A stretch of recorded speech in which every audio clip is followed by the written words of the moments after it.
Britain has started work on a new fleet of nuclear-powered attack submarines that is likely to enter service towards the middle of the century, days after signing a new defence accord with Australia and the US to help Canberra acquire similar vessels. Ben Wallace, UK Defence Secretary, announced the award of the contracts to BAE Systems and Rolls-Royce, worth £85 million each, for the initial design work on a next generation of hunter-killer submarines that will ultimately replace the 7 Astute-class boats, which are still being delivered to the Royal Navy.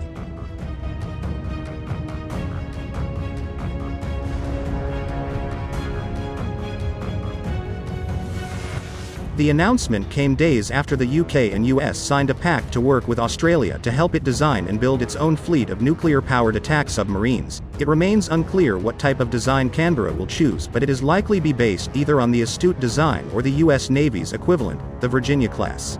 The 3-year contracts will sustain about 250 jobs at BAE's Barrow-in-Furness site in Cumbria, the UK's only submarine manufacturing facility, and another 100 at Rolls-Royce's factory in Derby. Rolls-Royce has been the UK's sole provider of reactors to the Royal Navy since it first introduced nuclear-powered submarines just under 60 years ago.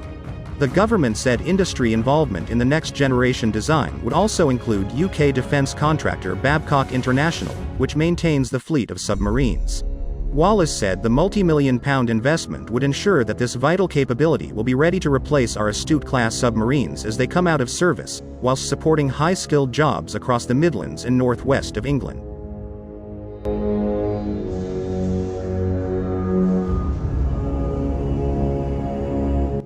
Defence analysts said the early design contracts would ensure that vital skills would be maintained across British yards.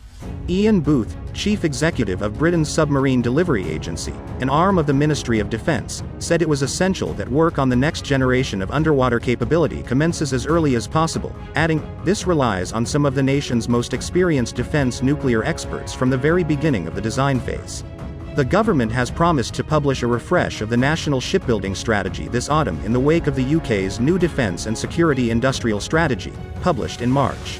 The US is already working on a successor to the Virginia-class attack submarine and announced this year that it aimed to procure its first next-generation boat in the early 2030s.